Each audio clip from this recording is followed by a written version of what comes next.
Clip number 1365۔ اس clip میں آپ قرآن پاک کی سورہ حامیم سجدہ کی آیت نمبر 15 سے 16 تک کی تلاوت، ترجمہ اور تفسیر قرآن صراط الجنان سماعت فرمائیں گے۔ بسم اللہ الرحمن الرحیم۔ ترجمہ: اللہ کے نام سے شروع جو نہایت مہربان رحمت والا ہے۔ فَأَمَّا عَادٌ فَاسْتَكْبَرُوا فِي الْأَرْضِ بِغَيْرِ الْحَقِّ وَقَالُوا مَنْ أَشَدُّ مِنَّا قُوَّةً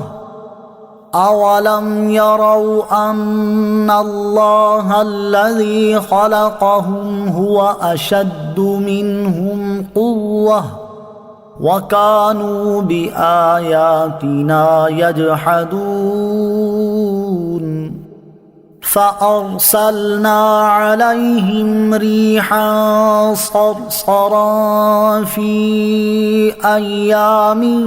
نَحِسَاتٍ لِنُذِيقَهُمْ عَذَابَ الْخِزْيِ فِي الْحَيَاةِ الدُّنْيَا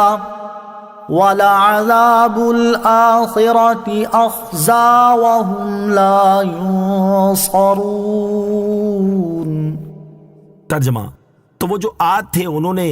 زمین میں ناحق تکبر کیا اور انہوں نے کہا ہم سے زیادہ طاقتور کون ہے، اور کیا انہوں نے اس بات کو نہ دیکھا کہ وہ اللہ جس نے انہیں پیدا کیا ہے وہ ان سے زیادہ قوت والا ہے، اور وہ ہماری آیتوں کا انکار کرتے تھے۔ تو ہم نے ان پر ان کے منحوس دنوں میں ایک تیز آندھی بھیجی تاکہ دنیا کی زندگی میں ہم انہیں رسوائی کا عذاب چکھائیں، اور بے شک آخرت کا عذاب زیادہ رسوا کن ہے اور ان کی مدد نہ ہوگی۔ فَأَمَّا عَادٌ،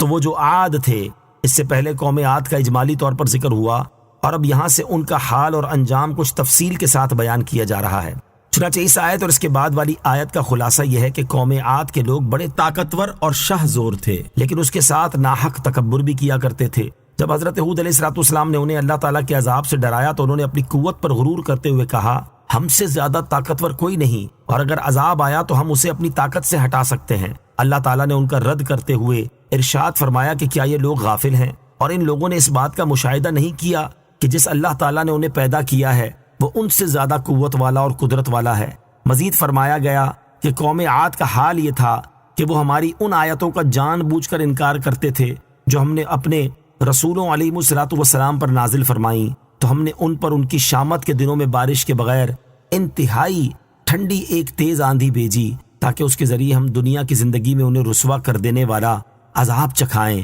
اور بے شک انہیں آخرت میں جو عذاب دیا جائے گا وہ دنیا کے عذاب سے زیادہ رسوا کن ہے، اور وہاں ان کی کوئی بھی مدد نہ ہوگی۔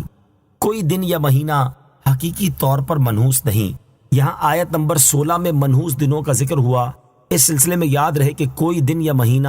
حقیقی طور پر منحوس نہیں، البتہ جس وقت دن یا مہینے میں کوئی گناہ کیا جائے یا اس میں گناہ گاروں پر اللہ تعالیٰ کا عذاب نازل ہو تو وہ گناہ اور عذاب کے اعتبار سے گناہ گار کے حق میں منحوس ہے، جیسا کہ حضرت علامہ اسماعیل حقی رحمۃ اللہ تعالی فرماتے ہیں زمانے کے اجزاء اپنی اصل حقیقت میں برابر ہیں اور ان میں کوئی فرق نہیں، البتہ ان اجزاء میں جو نیکی یا گناہ واقع ہو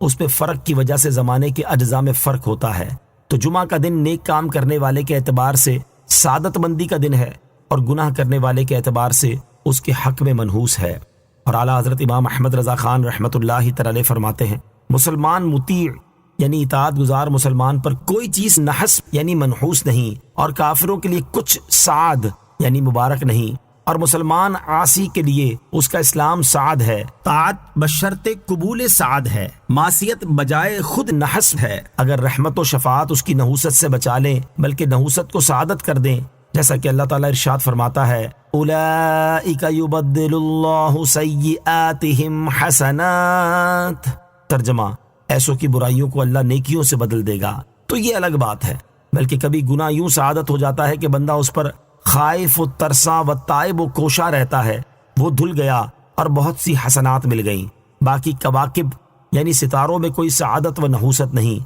اگر ان کو خود مؤثر جانے مشرک ہے اور ان سے مدد مانگے تو حرام ہے، ورنہ ان کی رعایت ضرور خلاف توکل ہے۔ صدر الشریعہ بدر الطریقہ مفتی امجد علی اعظمی رحمۃ اللہ تعالی فرماتے ہیں ماہ سفر کو لوگ منحوس جانتے ہیں، اس میں شادی بیاہ نہیں کرتے، لڑکیوں کو رخصت نہیں کرتے، اور بھی اس قسم کے کام کرنے سے پرہیز کرتے ہیں اور سفر کرنے سے گریز کرتے ہیں۔ خصوصاً ماہ سفر کی ابتدائی 13 تاریخیں بہت زیادہ نحس مانی جاتی ہیں اور ان کو 13 تیزی کہتے ہیں۔ یہ سب جہالت کی باتیں ہیں۔ حدیث میں فرمایا کہ سفر کوئی چیز نہیں، یعنی لوگوں کا اسے منحوس سمجھنا غلط ہے۔ اسی طرح ذی قعدہ کے مہینے کو بھی بہت لوگ برا جانتے ہیں اور اس کو خالی مہینہ کہتے ہیں، یہ بھی غلط ہے۔ اور ہر ماہ میں 3، 13، 23، 8، 18، 28 کو منحوس جانتے ہیں، یہ بھی لغو بات